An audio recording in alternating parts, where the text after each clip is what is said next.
Welcome back to the channel, everyone. This is Vikram, and that is my Mahindra XUV 300. That car, we got it exactly 1 year ago, and the car has done a little over 35,000 kilometers, which is quite a lot. So, let us get into the detailed ownership review of this car. It's a fantastic diesel compact SUV. I have driven the 3XO as well quite extensively, so I think I can give a good comparison between this and that. Let us quickly get started. So guys, this is how the key looks, just like any other Mahindra key, nothing special. So coming to the front aspect of the car, this thing looks like a proper ice-powered car, whereas the 3XO looks more like an EV, for me at least. Grille is kind of bold, and we have halogen headlamps, halogen turn indicators, and aftermarket halogen fog lamps. We got them installed aftermarket from Mahindra itself, but the car doesn't come with fog lamps in stock because this is the mid variant. This is W6. So coming to the side aspect of the car, this car has got discs in front as well as in the rear wheels. Braking is fantastic. I'll talk about it while driving. So turn indicator is placed right on the fender, not on the ORVMs, whereas for the W8, which is the top end, indicators are placed on the ORVMs. And this car has got parking sensors on lower half of the bumper.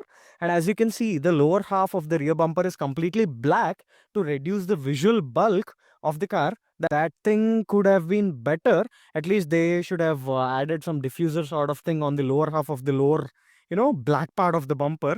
So let me open the boot. This is one major drawback. This has got 60-40 split for the rear seat, but the boot is quite small. I will not get into specifics like, how much storage it can accommodate and all that stuff, but it is not very big. It is kind of small. So let me get into the rear seat of the car. As you can see, this is not a very compact place. I am 5 feet 8 inches, which is average Indian height. For me, headroom is absolutely, phenomenal. And knee room is good. Front seats are not positioned very forward. They are positioned in quite a normal range, even though the knee room is good. But under thigh support is not very good as such. So it is quite comfortable even in the rear. And it lacks a center armrest in the back, whereas my 12-year-old Swift gets one. Even that is not a top-end car. So let me get into the driving seat. Yeah, one more thing. This gets roof rails as stock, but they're not very functional as such. And these were given by Mahindra as a compliment. And these window blinds are as well given as compliment. So we have some kind of rough finishing. No piano black stuff as such, which is a good thing because nothing actually catches fingerprints, and the interior kind of looks boxy. For my liking, I actually like the interior. This thing doesn't get push button start, but it's got steering mounted audio controls. No screen as such, but this has got a lot of features. And let me place the key inside. It's got an analog instrument cluster. On the left side, we have a tachometer, whereas on the right side, we have speedometer marked all the way till 220. We took it a little over 160, which is not at all advisable as such. And over here, we have buttons to toggle through this MID in the center. It's got a lot of information. Seriously, a lot of information, and even you can change the color of the cluster and all that stuff. So that is a good thing. And over here we have a lot of buttons for the AC. This is a single zone normal air conditioner, and this has got Bluetooth, and it even offers turn by turn navigation. Apart from that, it's got a dual tone interior. This thing actually gets a lot dirty. If you can see that, it kind of catches dirt quite a lot. And my favorite feature of this car is actually one of my favorite features of this car is it's got a proper sunroof. If you can see that, it is not a huge sunroof. It is small and cute, but sunroof in mid variant is kind of good. I don't often open the sunroof, but I at least open the sun blind. That kind of makes the cabin feel airy. We got black seat covers installed aftermarket because this beige or light color gets a lot dirty while in day-to-day use. So we kind of install black seat covers to make it kind of better. So that is pretty much about the interior and exterior. The real fun lies in the driving seat or in the engine, because this car has got a fantastic engine. Let us get started. You can see the engine is turned on, and it is very quiet on the inside. Insulation is fantastic. Of course, the engine sounds like a tractor from the outside, but in the inside, it is kind of silent. And as you can see, it feels quite effortless to drive this car. It's not a very huge car as such. It is kind of compact in the dimensions, and it feels kind of big when you're in front of the wheel, because it gives you a feel of driving an SUV. It's a Mahindra, because the dashboard and everything looks rugged. It kind of gives you the feel of driving a big car. And we have steering modes over here. That is one of my absolute favorite features of this car. So it's got three modes: comfort, normal, and sport. In comfort mode, steering is absolutely light, as you can see, whereas in normal, it kind of picks up a little bit of heft, whereas in sport mode, steering feels better. It's got a lot of feedback, a lot of feel. I don't know how they managed to do this just by the click of a button, that to a car at this price. In bigger cars, change in steering feel is something, but in a car of this price, a feature like this is really, really, really, really a fantastic addition. I know a lot of 300 owners have never ever changed it from comfort mode, but if you are an enthusiast, go try it. In sport mode, this thing feels like very good. But my dad drives it in comfort mode all the time, and it's quite easy to maneuver this car. As I said, we have comfort mode for the steering wheel. In the city, it feels quite light to drive. But when you're out on ghats or on highways, try using that sports mode. It is fantastic. And the suspension, it is a little bit stiffer compared to what we have on our 3XO. If you haven't seen my complete detailed review of the 3XO, click somewhere over here. I'll tag the link in pin comments as well. Suspension is a bit stiffer compared to 3XO.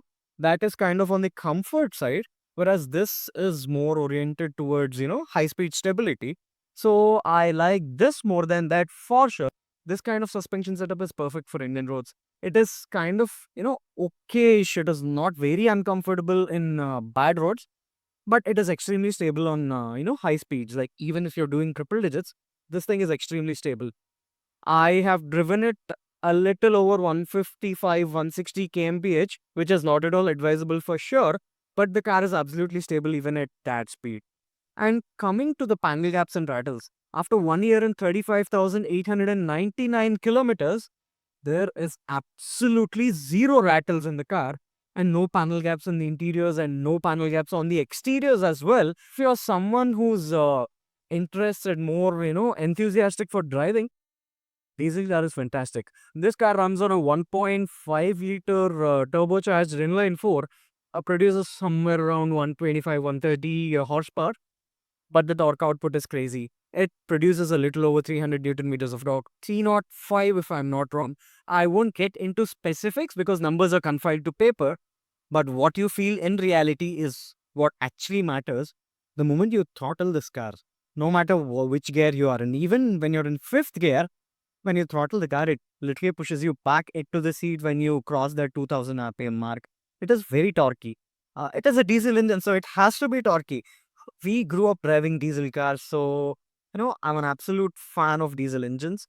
I know EVs have got that 0 RPM torque and all that stuff, but you need to have that a little bit of lag before completely letting the car push you back into the seat. So I will demonstrate you guys what I'm exactly talking about. We are in second gear, 2000 RPM.